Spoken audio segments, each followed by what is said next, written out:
Boa noite a todos. Boa noite. Todos leram o capítulo 1? Sim. Eu não vou pedir que levantem as mãos quem não leu. Ainda bem. Mas, gente, sempre lembrando, é importante, é muito importante que seja feita a leitura, tá certo? Como criar um filho moral? Hoje vamos começar o capítulo 1 falando sobre como criar um filho moral.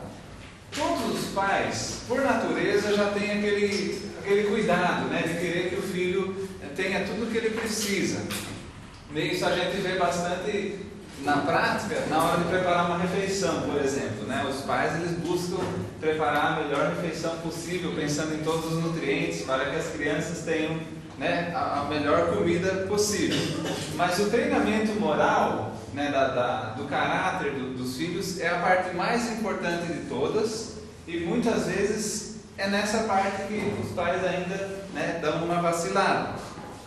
A capacidade moral que uma criança tem de discernir entre o certo e o errado é muito pequena, né? Quase zero, porque ela não nasce sabendo isso. E é essa parte que a gente está falando quando fala treinamento moral, né? Do treinamento da criança de saber o certo e o errado. Só que o certo e o errado, muitas vezes os pais eles se preocupam bastante em corrigir o errado e às vezes esquecem um pouco de ensinar o certo, né? Então, quando uma criança tem um comportamento que é errado, o pai vai lá e corrige. Mas na hora de ensinar, filho, faz assim, age desse jeito, tenha essa atitude, muitas vezes os pais têm um pouco de falha. E aí é importante falar o seguinte: suprimir o mal, né? Que é restringir o mal, que é corrigir todo o comportamento errado da criança, é uma parte importante, mas não é equilibrado sem a outra parte. A outra parte é muito importante, que é de ensinar o bem. Se os pais não ensinam o bem para as crianças, logo as crianças chegam numa idade que elas não têm mais a noção do que fazer. O bem fica uma coisa vaga. Eu não posso fazer isso, eu não posso fazer aquilo. Eu sei um monte de coisas que eu não posso fazer. Mas o que eu posso fazer? O que eu devo fazer? É muito importante, então, ver que a restrição da desobediência ela deve ser sempre acompanhada pela instrução na justiça, como a palavra diz, né? Pelo ensino e pelo encorajamento daquilo que são as virtudes da vida. Quando a gente fala então de criar uma criança, né, de uma forma moral, ensinar o certo e errado, nós temos que ter um padrão, certo? A gente precisa adotar um padrão. Para muitos pais, o padrão do certo e errado é o que é conveniente naquele momento. Nós sabemos que isso não é o suficiente, né? Nós não somos a origem do certo e do errado, nós aprendemos o que é certo e o que é errado, então o conveniente não serve. Também tem outras fontes de informação nos informando, nos dizendo o que é o certo e o errado, né? Através de toda a informação desse mundo. Também não é o suficiente. O mundo é feito de pessoas, as pessoas aprendem o certo e o errado. Eles não são a fonte do que é o certo e do que é o errado. Então, quando a gente fala da ética bíblica, né, a gente está falando de um padrão que não vem de nós, que não é um padrão que nós estabelecemos, é o padrão de Deus. E esse padrão de Deus está colocado nos valores da Bíblia. Eu queria estar desse lado. Eu queria mostrar para vocês um pouquinho sobre a questão do fazer o certo, fazer o errado e de como que é importante ensinar, né, para não fazer o errado, mas também ensinar o fazer o certo. Eu acho que fica bom nessa ilustração.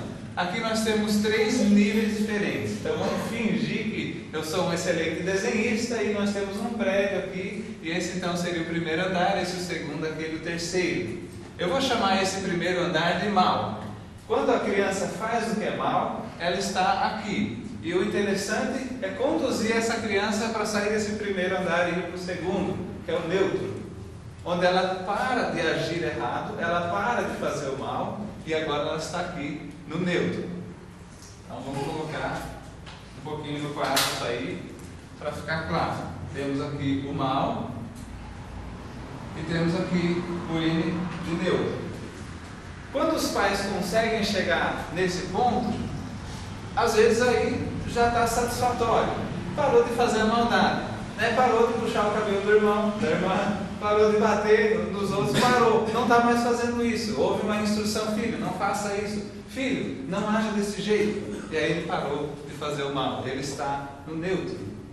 Mas uma criança neutra, ela pode não chegar e bater em uma outra criança, ela pode não agir de forma maldosa, talvez contra um adulto, mas isso não quer dizer que ela faz o bem.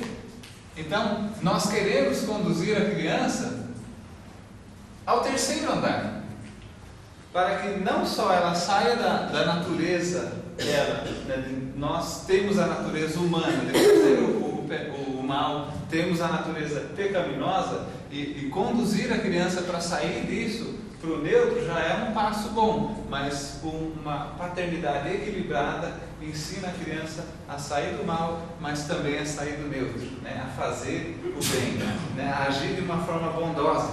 Imagina o seu filho brincando com outras crianças e compartilhando o brinquedo dele. Toma, quer brincar? Olha, esse brinquedo é o máximo, por isso, por aquilo. Né? Ela não só não bateu no outro, como ela ofereceu o brinquedo dela para o outro. Ela compartilhou, né, de uma coisa dela. Ela fez o bem. Então é disso que a gente fala quando fala, né, de uma paternidade equilibrada, não só restringindo o mal e corrigindo o mal, mas também incentivando e ensinando o bem, o certo, a justiça. O padrão, é claro, são os valores da Bíblia. A Bíblia é a palavra de Deus, não é, como muita gente diz, um livro escrito por homens, no sentido de que a origem dos pensamentos e a origem das informações que a Bíblia tem veio de homens. Não é, a origem é divina. A palavra mesmo fala, né, que todas as profecias, tudo que está escrito na Bíblia foi inspirado por Deus. Inspirado por Deus indica a origem, foi Deus que deu, é como se fosse o hálito dele, passando, né, essas informações para nós. O homem apenas foi um instrumento, ele registrou conforme Deus o conduziu. Foram homens especiais que escreveram a Bíblia e eles não puseram as suas ideias. Tanto que dos escritores a gente aprende muito pouco, né? Isso é muito interessante. Bom, mas continuando, nós precisamos acreditar, né, num padrão comum e um padrão que a Bíblia oferece é o melhor padrão que existe. Isso é interessante. Não existe um sistema ético superior no mundo inteiro, não existe um padrão ético superior ao da Bíblia. Por quê? Porque Deus, se Ele criou a gente, Ele sabe como a gente funciona, vamos falar assim, né? E Ele coloca então na sua palavra instruções que são para o nosso bem. Deus, Ele não muda. Então a Bíblia, mesmo tendo sido escrita há um bom tempo atrás, ela continua até hoje com princípios relativos ao que Deus passou para o ser humano. E o ser humano não muda também. Interessante, né? Deus não muda, o ser humano não muda na sua essência e, portanto, assim, o padrão que a gente tem na palavra de Deus é um padrão que sempre vai estar, e a gente percebe isso, ele sempre está atual, está sempre correto. E eu falei que todos os sistemas, né, éticos do mundo, não existe um superior à Bíblia, existe um porquê, existe uma forma muito simples de entender isso. O sistema ético da Bíblia é o único orientado para o próximo, é o único orientado para a outra pessoa. Mas tem outros sistemas morais, outras religiões, onde a ideia central também é que o outro, né, receba, que você faça o bem para os outros. Mas, deixa eu qualificar, a Bíblia é a única que é orientada para o próximo, mas não como um meio de salvação, e sim como um resultado da salvação. em todas as religiões, eu estudei muito sobre isso e achei esse ponto comum. Em todas as religiões, para se chegar a Deus, existe como que uma escadinha, que você mesmo, pelo seu esforço, pelas suas obras, você vai galgando essa escada e então subindo, buscando pelo seu esforço chegar a Deus e alcançar o favor dele, alcançar a graça dele pelo seu esforço. E na Bíblia nós temos o ensinamento de que a salvação não é pelas obras. Inclusive eu gostaria de ler para vocês, para que ficasse bem claro. Vamos abrir, aqueles que têm Bíblia, e lembre que esse curso é Criando Filhos no Caminho de Deus. Então nós nos baseamos na palavra de Deus para todos os princípios. Abrimos em Efésios capítulo 2, eu gostaria de ler o versículo 8. Diz assim, Efésios capítulo 2, versículo 8: Porque pela graça sois salvos, mediante a fé. Isso não vem de vós, é dom de Deus, não de obras, para que ninguém se glorie. Então nessa passagem nós vemos que a salvação, ela não é uma coisa que o homem alcança pelas suas próprias obras. Ele não vai se gloriar nem diante de Deus e nem diante de outros homens, de ter feito isso ou aquilo para merecer e conquistar sua salvação. Não, Deus dá como um dom. Aqui fala é dom de Deus, é um presente de Deus. E como que se recebe, como que se aceita, ali mesmo fala, mediante a fé, né? Efésios 2:8, porque pela graça sois salvos mediante, ou seja, através da fé. Então nós crendo que Jesus Cristo morreu na cruz para pagar pelos nossos pecados, tendo fé nisso, tendo fé que Ele morreu para nos salvar, nós somos salvos. E é um presente que Deus nos dá, essa salvação, essa vida eterna. Então, nós não precisamos, voltando a falar da ética bíblica, nós não precisamos fazer uma série de boas obras, buscar talvez ajudar uma outra pessoa, visando alcançar favor com Deus, ou talvez o perdão de Deus. Pelo contrário, Deus já oferece isso, nós já temos isso, e é com base no que já temos que nós podemos amar o outro, né? E obedecer aquele mandamento de amar a Deus sobre todas as coisas e de amar o próximo como a si mesmo. Nós podemos fazer isso porque já somos amados por Deus, né? Já estamos completamente amados, não falta nada. Ele já nos deu a salvação e Ele nos dá a sua palavra, todas as instruções para a nossa vida, não falta nada, né? E além disso, Ele nos dá o Espírito Santo que nos conduz e habita em nós. Isso é uma preciosidade. Então, irmãos, a ética bíblica, ela é superior a todos os sistemas de ética desse mundo, porque todos eles vão ter esse ponto em comum, né? De um esforço humano para agradar a Deus e também do foco ser a si mesmo, né? Se você, por exemplo, né, conhece alguma filosofia em que o foco é as outras pessoas, só que é uma forma de agradar a Deus, assim, de buscar a sua própria salvação, então você precisa parar e pensar, mas espera aí, se eu faço bem para o outro, para alcançar a favor de Deus para mim, então eu faço coisas para os outros pensando em mim, né? E quando você já recebeu tudo de Deus, você age para com o outro em gratidão a tudo que Deus fez por você, o centro realmente é o outro, o foco realmente é o próximo.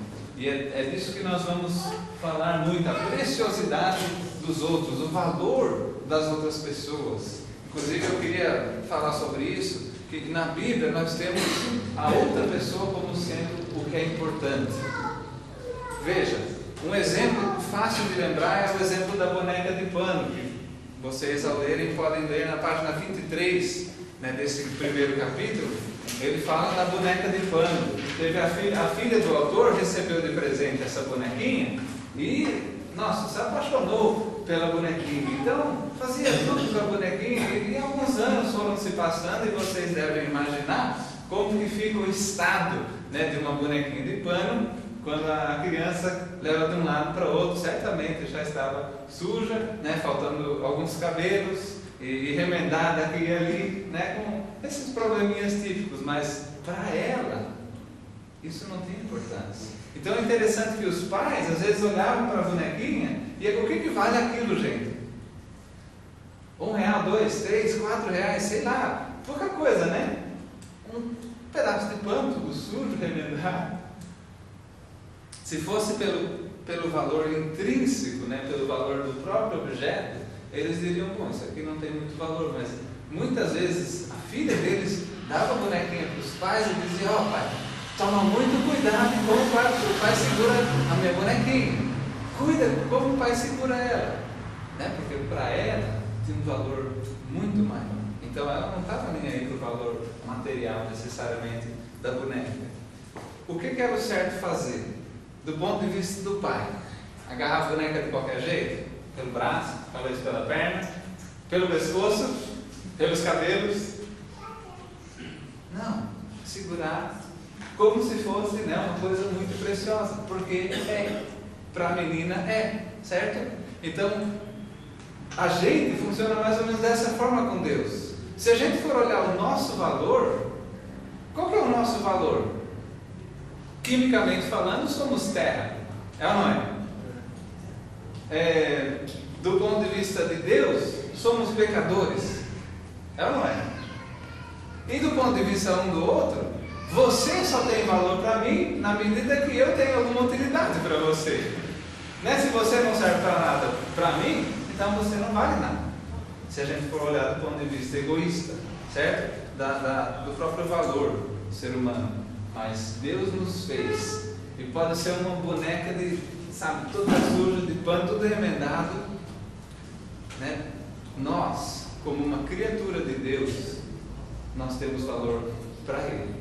Então o valor que Deus deu para nós foi tão alto que Ele mandou o seu próprio Filho, o seu único Filho, o Senhor Jesus Cristo, para que Ele viesse e morresse na cruz, para pagar pelos nossos pecados. Porque o nosso pecado nos separa de Deus, e sem um pagamento desses nossos pecados, nós não teríamos como ter reconciliação com Deus, não poderíamos desfrutar da sua presença, porque Ele é um Deus puro. Então aí a gente começa a perceber qual que é o valor do homem. Por si só ele não tem valor, mas aos olhos de Deus, olha o valor do homem. Ele mandou seu próprio Filho, que Ele se sacrificasse e morresse e sofresse tudo o que Ele sofreu, para que eu e você pudéssemos ter o perdão, e assim, tendo esse perdão, pudéssemos desfrutar da presença de Deus e das suas bênçãos e das suas maravilhas para todo sempre.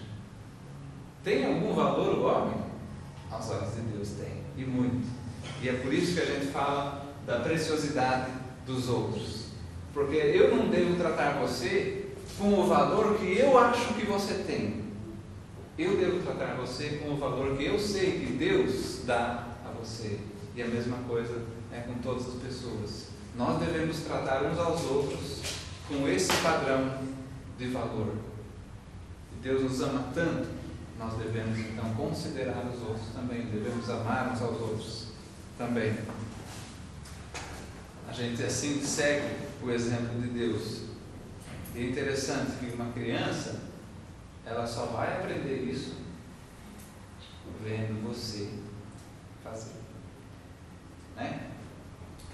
Bom, já vou falar um pouco mais sobre isso, só que eu queria falar sobre o treinamento moral e a questão da personalidade, né? Sempre tem aquele caso de pais que têm mais de um filho observarem as diferenças. A realidade é que todas as crianças são únicas e diferentes, e não tem uma criança que seja igualzinha, né, a outra. Todas as crianças são diferentes, mas existe, por exemplo, aquele que é mais assim ativo, ou então mais conversador. Tem aquele que é mais quietinho, mais tímido. Só para citar essas duas diferenças, olha o que acontece. Se uma criança que é bem assim, extrovertida, fala com os outros numa boa, o pai ensina, ó filho, considere as pessoas ao seu redor. Portanto, quando a gente chega no lugar, você demonstrando essa consideração, vai lá e cumprimenta. Então, ela aprende, opa, né, uma forma de demonstrar consideração para as pessoas ao meu redor é cumprimentá-las, é um carinho que eu faço dizendo oi, né, demonstrando, poxa, eu estou vendo que você está aqui, né? É isso que é a essência por trás do cumprimento. Então a gente vai lá e cumprimenta. Para ela que é extrovertida não tem problema, mas e o filho tímido? Ah, mas ele é tímido. E daí ele chega num lugar assim, alguma pessoa, né, fala, oi, como tá? E aí o filho, né, vira assim, desrespeita o adulto, mas muitos pais falam, não, é que ele é tímido. Como se a timidez dele fosse uma desculpa e até uma permissão para que ele fosse mal educado, né, para que ele pecasse contra outras pessoas, né, agindo dessa forma desrespeitosa. E a questão é que não, né, as personalidades mudam, variam, mas o padrão de justiça, o padrão do certo e do errado sempre vai ser igual. Então, para isso, eu quis ilustrar dessa forma aqui, né? O grande desenhista que eu sou, eu desenhei um muro. Deu para ver que era um muro? Não necessariamente, né? Mas vamos supor que esse desenho seja um muro. A linha pontilhada representa o muro completo, como ele deveria ser, completamente preenchido, não faltando nada. Mas a nossa personalidade muitas vezes é assim. Especialmente como criança, né, nós temos áreas diferentes da nossa vida em que falta desenvolver. Então, por exemplo, aqui está um pouco mais alto, aqui está bem alto, aqui está lá em cima. São áreas diferentes da nossa vida e já estamos bem desenvolvidos. Mas tem outras áreas em que nós temos falhas. Ainda precisa, né, crescer. Então, vamos supor que a timidez seja representada por essa área aqui embaixo, né? Ainda tem muito para crescer. Então, a personalidade de uma criança não é o padrão do certo e errado e não deve ser usado como desculpa, né, para o certo e para o errado.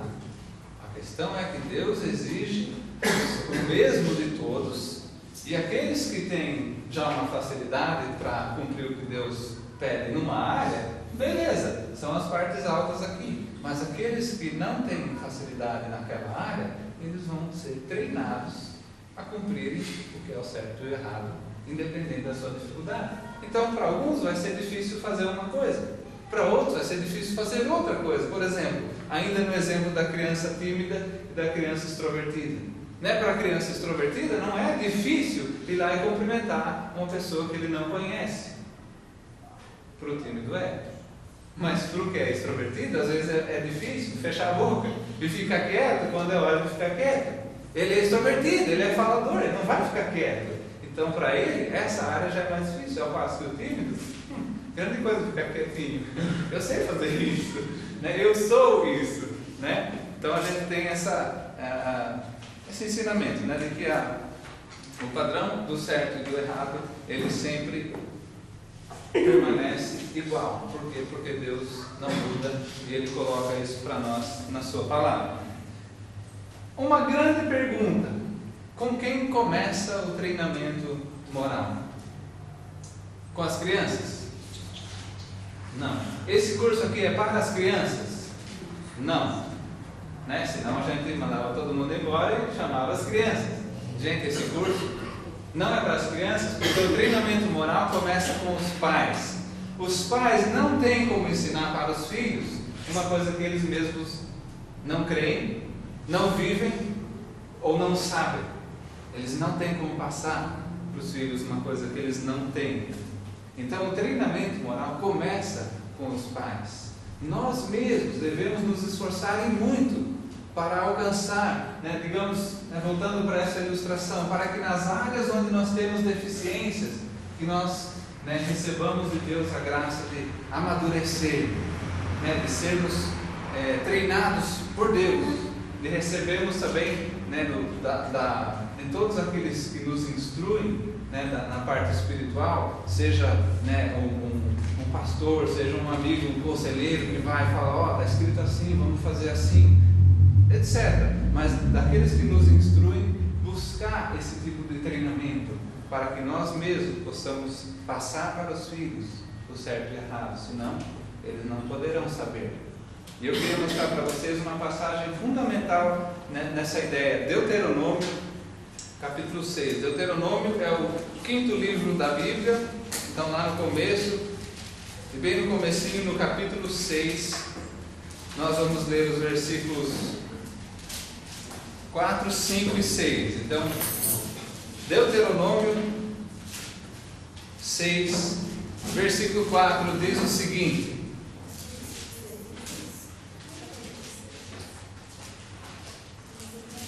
Ouve, Israel, o Senhor nosso Deus é o único Senhor. Amarás, pois, o Senhor teu Deus de todo o teu coração, de toda a tua alma e de toda a tua força. Estas palavras que hoje te ordeno estarão no teu coração. Pausa. Por enquanto, a instrução é para os adultos, certo? Os adultos, ou seja, os pais, eu e você, nós vamos amar a Deus de todo o coração, toda a nossa força. Nós vamos buscar amar a Deus, colocar Ele como prioridade número 1 na nossa vida. E aí ele fala: essas palavras que hoje te ordeno estarão no teu coração, que é a nossa fonte, é da onde partem todas as coisas. Mas olha o que ele fala em relação às crianças, logo no versículo 7. Tu as inculcarás a teus filhos, e delas falarás assentado em tua casa, e andando pelo caminho, e ao deitar-te, e ao levantar-te. Também as atarás como sinal na tua mão, e te serão por frontal entre os olhos, e as escreverás nos umbrais da tua casa e nas tuas portas. É interessante que muitos judeus, né, pegaram isso aqui como sendo uma ideia literal, né, e começaram a então escrever nas portas, né, versículos e passagens da palavra de Deus. E eles então tinham uma caixinha, né, bem miudinho, escrito bem pequenininho, né, alguns versículos e passagens essenciais da Bíblia. E eles usavam uma espécie de couro, um couro assim que amarravam na cabeça, e na testa ficava essa caixinha. Eles tinham outra pendurada assim na mão, interpretando literalmente ao pé da letra o que está aqui escrito. E muitas dessas pessoas perderam a essência, e eles tinham tudo isso, né? Tinha quadros na casa, a casa inteira estava decorada com as passagens, né, da Bíblia, e mesmo assim eles tinham uma vida repugnante, né, uma vida abominável, que Jesus Cristo criticou duramente. Gente, a ideia aqui é em todo momento da sua vida, em todas as coisas que você faz, amar a Deus sobre tudo, certo? Ele fala de todos esses detalhes porque é importante lembrar, né? Por exemplo, quando ele fala, quando você estiver sentado na sua casa, você vai ensinar. Quando você estiver andando pelo caminho, você ensina, né? Quando você for deitar, ensina. Quando você levantar, ensina. A ideia é os pais saberem essas coisas e viverem essas coisas e também ensinarem constantemente. Esse é um dos grandes versículos na Bíblia a respeito do treinamento dos filhos. Mas tudo começa com os pais. Se os pais não sabem, se os pais não vivem, eles não terão como passar adiante, né, um treinamento da criança no certo e no errado. Agora falemos do como e do porquê do treinamento moral. Já vou falar aqui desse porquê que eu escrevi no quadro, mas vamos falar do como e do porquê. Muitos pais ensinam os filhos: ó, filho, faz assim, ou não faz aquilo. Filho, não pode assim, assim, assim. Não é verdade? E dão ordens, e dão ensinamentos, dão instruções, exigem coisas, mas muitas vezes não dizem o porquê. Não explicam o motivo, de modo que a criança, se ela obedece, ela faz a ação, mas não sabe o princípio, o motivo, o porquê. Isso é grave, porque chega uma hora que O seu filho vai estar treinado, né, e ele sabe todas as coisas que tem que fazer, mas ele não tem ideia de por que ele faz. Na hora de passar adiante, ele pode muito bem falar: meu pai me ensinou assim, mas sei lá para que serve, eu não vou ensinar. E ali mesmo se perde. Ou então no dia a dia mesmo, chega um dia que ele para de fazer aquilo que ele foi instruído a fazer. E pior do que isso, quando surge uma situação que tem a ver com aquela situação, tem a mesma ideia, mas não é igualzinha, daí ele não faz o que ele foi instruído a fazer, porque não é a mesma situação. Ele não tem um princípio, ele não tem um motivo, ele não sabe por quê, então ele não tem como perceber que muitas vezes a ideia é a mesma, a essência é a mesma, só que a situação foi diferente. Então é muito importante, né, ensinar os porquês das coisas. Por exemplo, ele cita aqui nessa passagem o exemplo de uma menina que estava sempre brigando com a irmãzinha, sempre sendo maldosa com a irmãzinha, e a mãe estava lhe corrigindo todas as vezes. Parabéns! Parabéns! É importante que a mãe corrija sempre, que ela não desista. Mas ao mesmo tempo, como ela não estava ensinando o porquê, a mesma situação se repetia. Quer dizer, quando ela derrubava a irmãzinha da bicicleta, não pode derrubar a irmãzinha da bicicleta. Tá bom, não fez mais, mas não sabe por quê. Então ela derruba ela andando, não estava na bicicleta. Entendeu? O princípio, ela não tinha o porquê, ela não tinha aprendido, a mãe não tinha explicado. Então muitas vezes a falha está nesse ponto. Agora, isso não faz com que os pais sejam obrigados a explicar o porquê todas as vezes. Tem hora que não dá para explicar o porquê. Você não vai esperar, né, e explicar todo o porquê que o seu filho não deve ficar numa rua movimentada, porque aquele caminhão não vai parar e esperar, né, o seu filho ouvir toda a explicação do porquê que tem que sair da rua. Não é verdade? Então tem horas que você vai falar: filho, faz tal coisa, e ele tem que fazer sem saber o porquê. Bom, de qualquer forma, o porquê, os motivos são muito importantes. Isso ajuda a criança a saber pensar. Gente, só saber fazer uma coisa não quer dizer que a criança está treinada. Se ela não sabe pensar nos motivos, pensar moralmente, sabe, examinar uma questão e uma situação e saber julgar: eu acho que eu vou fazer assim, eu acho que eu vou fazer assado, né? Não sabendo pensar, ela não tem o porquê, ela só tem o como. Ela só foi instruída, né, a fazer assim, assado e assado. O que ela vira? Na parte moral, ela vira um robô.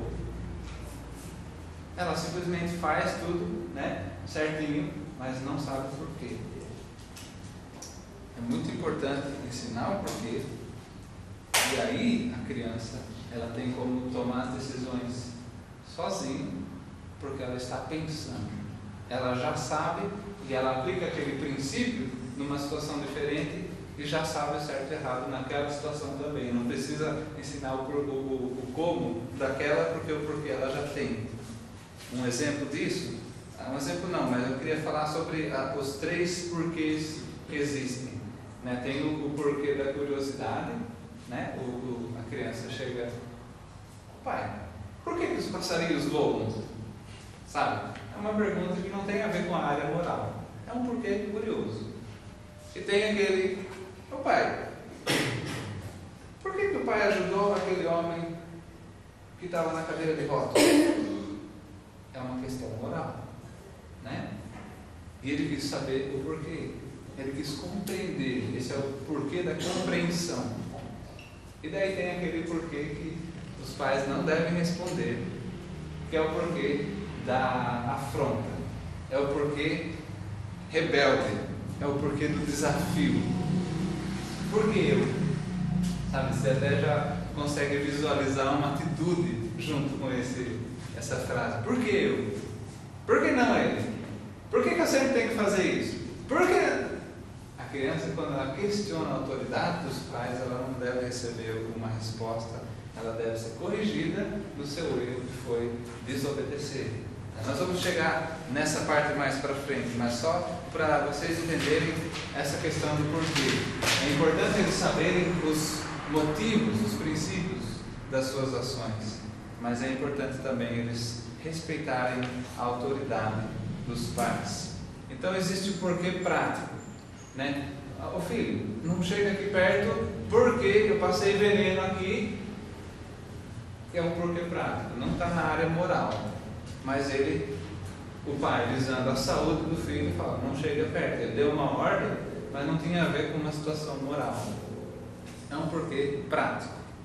Agora tem o porquê moral e prático, né? No supermercado, vamos supor que, né, a criança adora aqueles negocinhos de preço que eles assem, certo? Né, no supermercado. Então ele vai lá e, opa, vem pra cá, opa, vai tudo pra lá, e começa a juntar tudo, misturar, um pra cá, outro pra lá. Divertido pra caramba, né? Deve ser muito legal isso para uma criança pequena.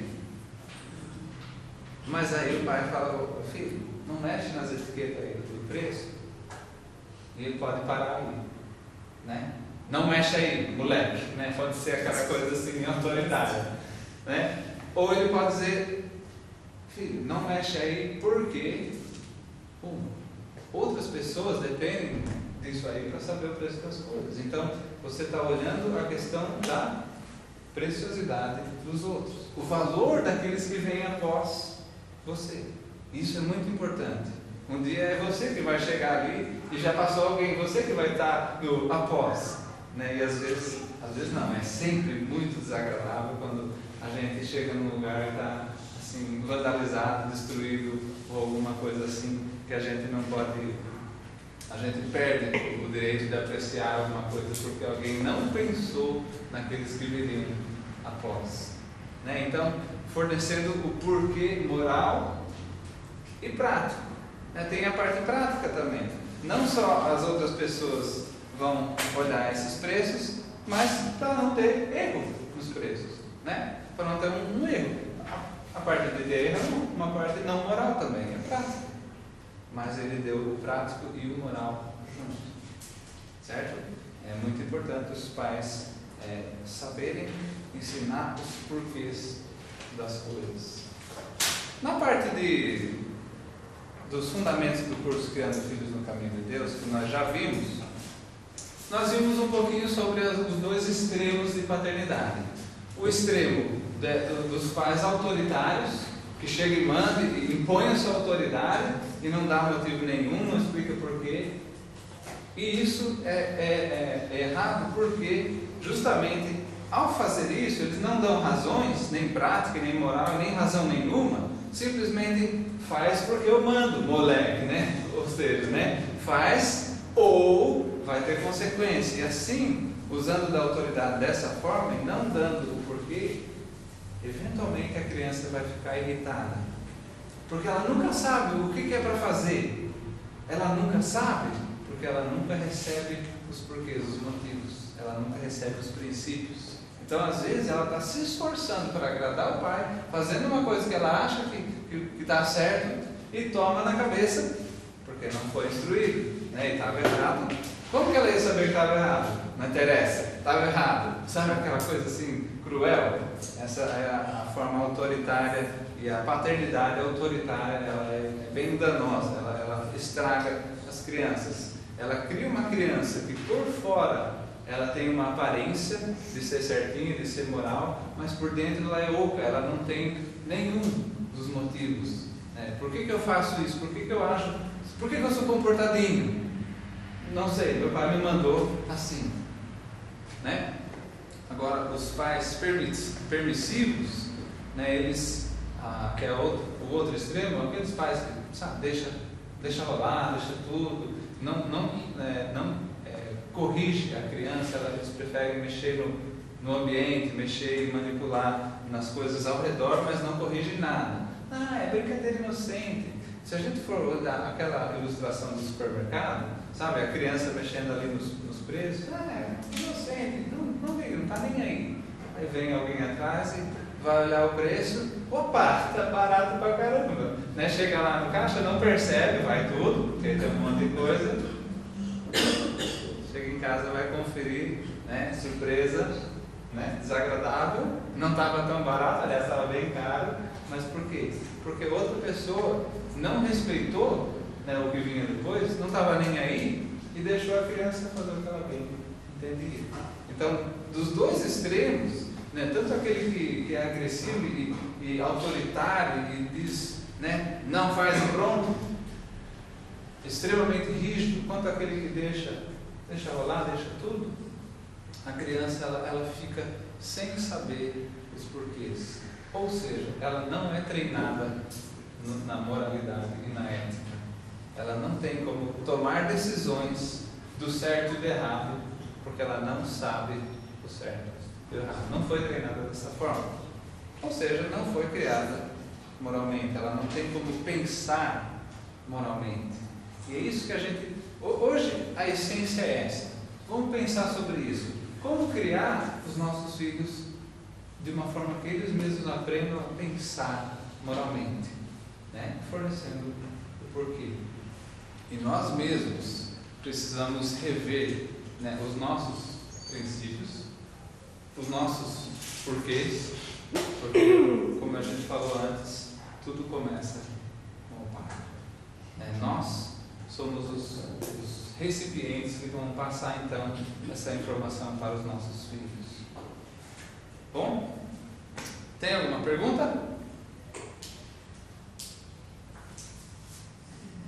Nossa, eu gosto de lidar com gente inteligente, adoro isso.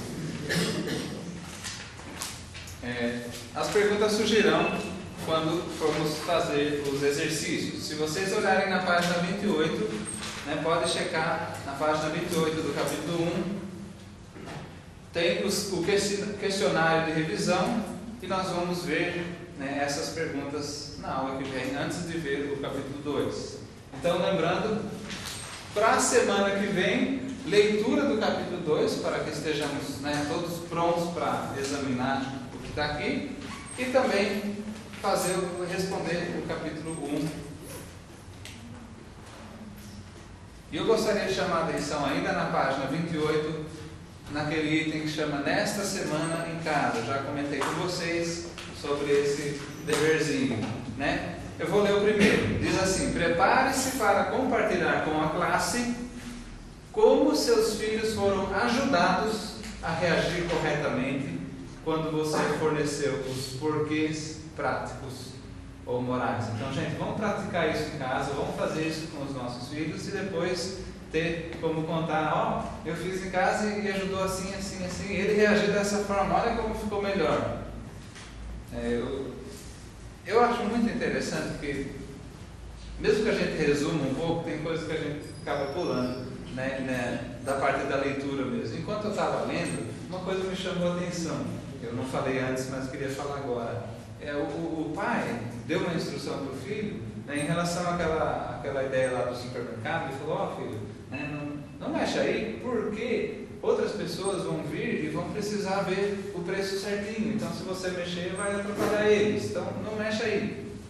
E daí, a criança tomou para si o princípio. E esse momento é tão precioso, quando a gente vê que o jovem aceita aquilo e começa a agir daquela forma. Tanto que a prova disso foi que depois, mais tarde, a priminha dele, mais jovem ainda, começou a mexer e ele explicou para ela, não só por que não podia, né, mas também o motivo mesmo, né? Priminha, não mexe aí, porque outras pessoas precisam ver isso aí. E daí você vê que o princípio entrou no coração daquela criança, né? E ela agora, sozinha, ela pensa, né? Em outras situações, vamos supor que não tem a ver com o preço, mas tem a ver com outro tipo de situação na vida dela, ela vai pensar nas outras pessoas, porque naquele momento ela estava pensando nas outras pessoas. Tão bonito isso. Então, né, sempre fale para os seus filhos o porquê, e daí nós vamos praticar isso essa semana e ver o que acontece para poder compartilhar em sala de aula semana que vem. No segundo ponto, diz assim: Se os seus filhos são caracterizados por ficar sempre perguntando por quê, note se quando você fornece a razão moral, ajuda a refrear tal comportamento. Procure determinar em qual das 3 categorias o porquê do seu filho se encaixa. Lembra do porquê curioso, do porquê de compreensão e do porquê rebelde, do porquê de desafio. Então ele fala, procure determinar em qual dos 3 esse porquê se encaixa. Lembre-se de apoiar suas razões morais com a Escritura de acordo com o nível de entendimento da criança. Engraçado isso, né? Mas isso parte do pressuposto de que nós temos conhecimento das Escrituras.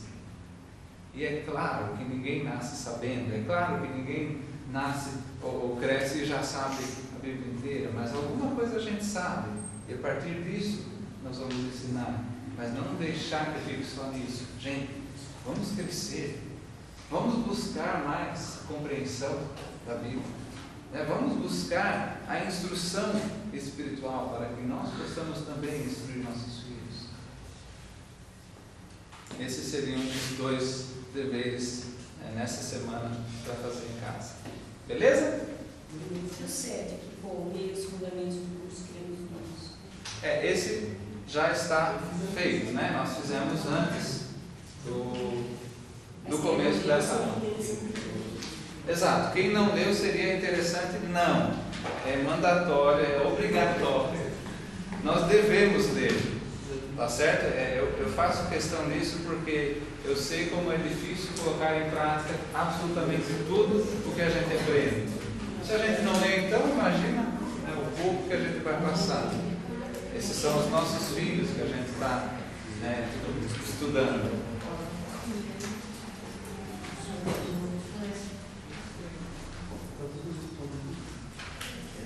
Mas não se preocupe. Aqueles que já fizeram curso vão receber perguntas surpresas. Eu já estou. Sei. Vou pagar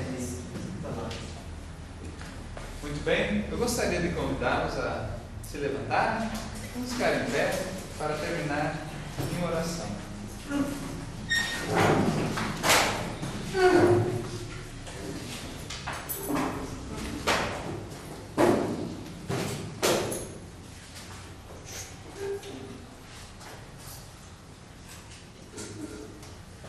Nosso amado Pai, nós te agradecemos, Senhor, por esse momento, por esse dia tão abençoado. Te agradecemos, Senhor, pela tua graça e misericórdia em nossas vidas. Te agradecemos porque tudo que temos, tudo que desfrutamos vem de ti e tu és um Deus maravilhoso. Obrigado, Senhor, por tudo isso que nós podemos viver e por essa caminhada que contigo fica cada dia melhor, cada dia mais especial. Pedimos, Senhor, que cada um de nós possa sentir a sede da tua palavra, que possa desejar buscar o conhecimento das Escrituras e assim poder abençoar os filhos de uma forma toda especial, mas também todos aqueles ao redor, começando com o marido, com a esposa, e depois os filhos, e depois aqueles com quem a gente trabalha, aqueles nossos amigos, todas as pessoas com quem temos contato, que possamos, Senhor, abençoar aqueles ao nosso redor à medida que a gente cresce, à medida que a gente busca a Tua Palavra e busca obedecer aquilo que aprendemos de Ti.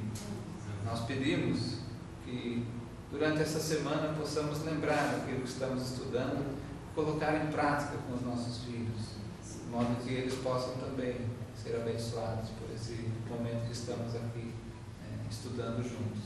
Nós pedimos em nome do Senhor Jesus